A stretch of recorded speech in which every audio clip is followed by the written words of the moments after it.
जय श्री राम भक्तों, जय श्री बालाजी महाराज, जय माता की। कैसे हो आप सब? आशा करते हैं कि सभी जो हैं सुरक्षित ही होंगे और बालाजी महाराज अम्बे की कृपा भी बनी हुई है, यही हमेशा आप सभी के लिए कामना करते हैं। तो आज हम जानेंगे, जैसे कि बहुत सारे लोग कहते हैं कि मंत्र जाप करना चाहिए, मंत्रों में ऐसी क्या शक्ति छुपी हुई होती है, या मंत्र जाप करने वाले को क्या क्या बातों का ध्यान रखना चाहिए और किन किन बातों का वो अनुभव कर सकता है।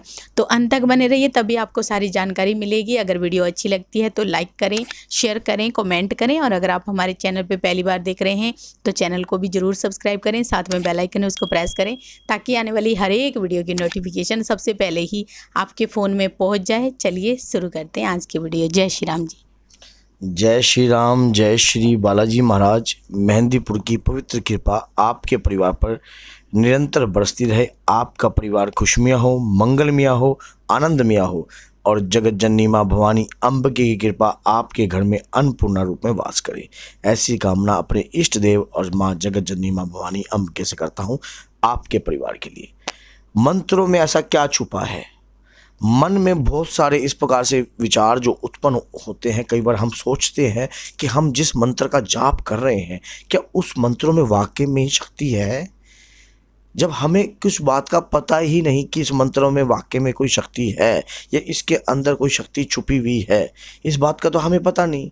हम तो उस मंत्रों को ये चाहते हैं कि वाकई में हमने सुना है कि जब गुरु के द्वारा दिया गया मंत्र होता है, इष्ट देव को जागृत करने का मंत्र होता है, गुरुदेव को ऊपर खुश करने का मंत्र होता है, और लक्ष्मी प्राप्ति का मंत्र होता है, गणपति जी का मंत्र होता है, आह्वान मंत्र होता है।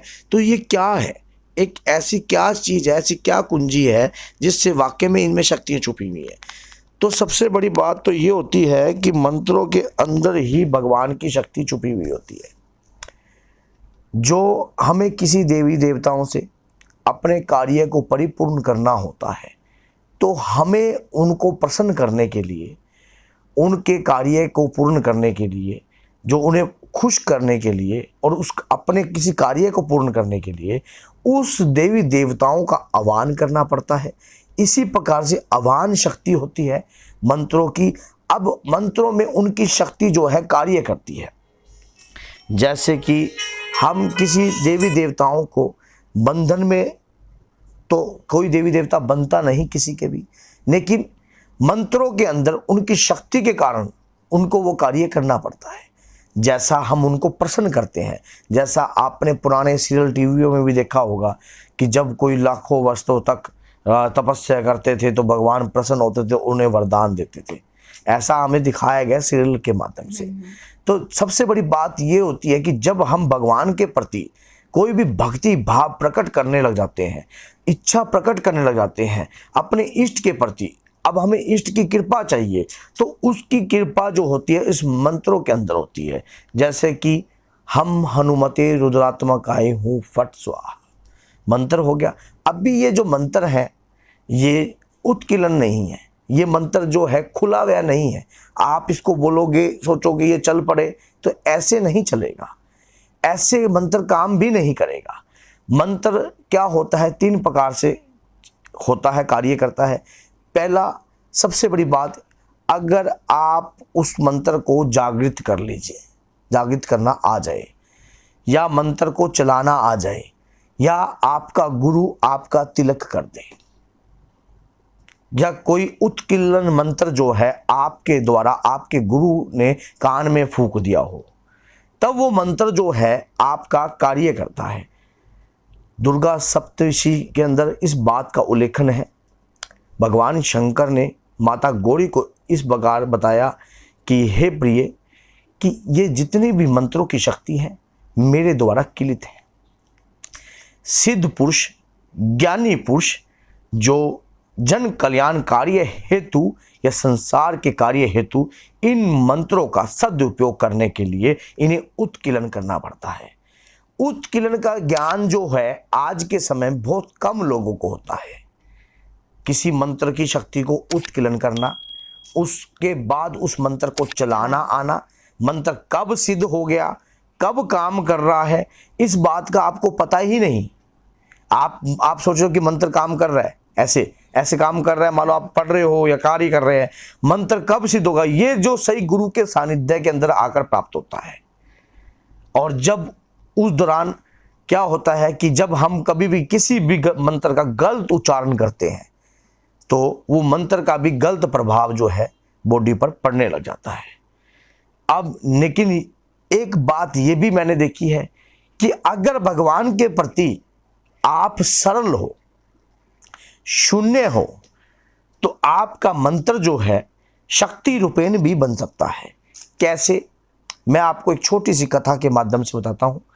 एक बार दो भगत थे, उन्होंने अपने गुरु के सानिध्य में रहकर मंत्र गुरु से लिया।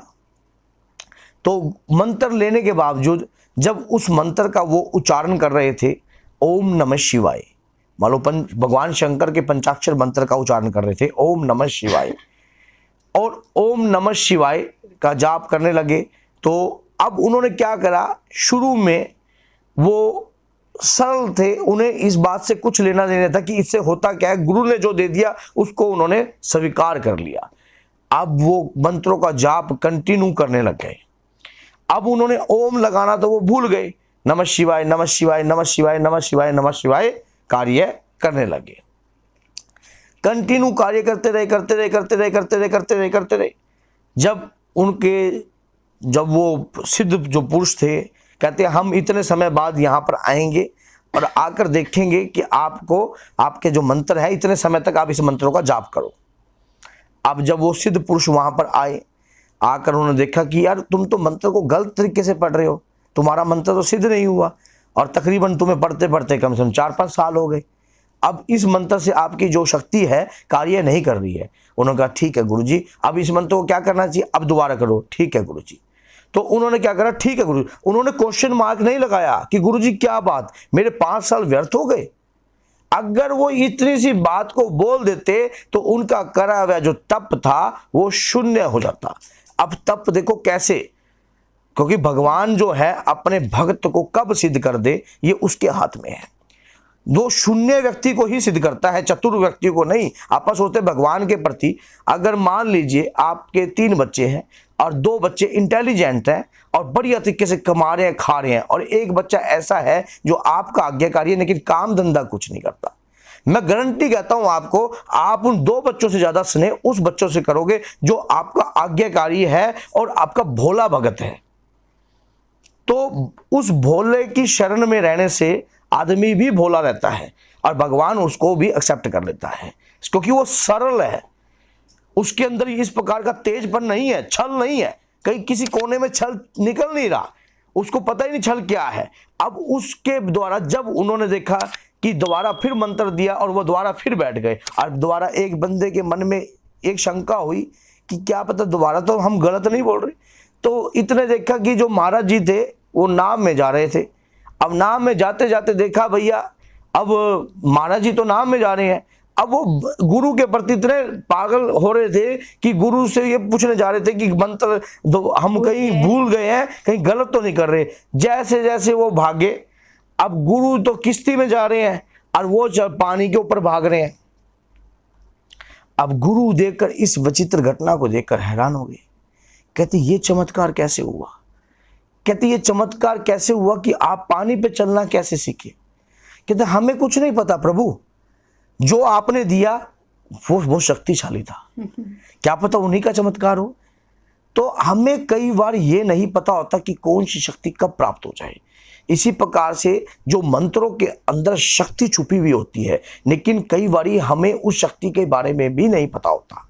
मंत्र की, भगवान की कृपा जो है मंत्रों के अंदर बंधी है।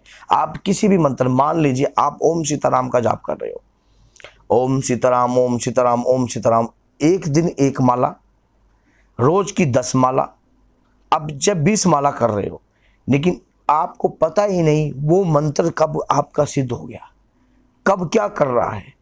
और इस पर भी मैं एक वीडियो जरूर बनाऊंगा कि क्या हमारा मंत्र सिद्ध हो गया है तो हम कैसे पता करें। इस पर भी अगर आप चाहते हो तो मैं एक वीडियो और बना देंगे कि हम कैसे पता करें कि हमारा मंत्र सिद्ध हो चुका है।